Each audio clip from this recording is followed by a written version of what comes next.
آپ کو میری اس رائے سے اختلاف ہو سکتا ہے، لیکن میرا ماننا یہ ہے کہ جس دن ہم اس معاشرے کے مرد کو، اس معاشرے کی عورت کی صحت کی قدر،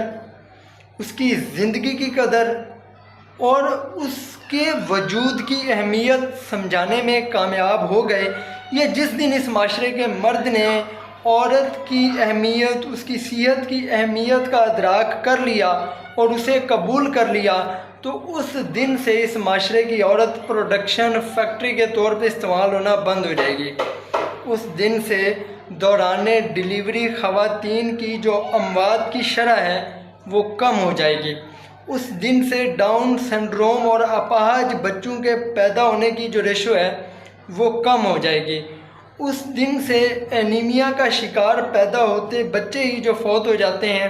ان کی شرح کم ہو جائے گی۔ ہم عورت کی عزت بھی کرتے ہیں، اس کو اہمیت بھی دیتے ہیں، لیکن اسے جو ایک سپیس چاہیے ہوتی ہے، اسے جو ایک ہم سے تھوڑا سا ایک فاصلہ چاہیے ہوتا ہے اپنی صحت، اپنی زندگی کو برقرار رکھنے کے لیے، شاید ہم اس کی اہمیت سمجھانے میں ابھی تک ناکام ہیں۔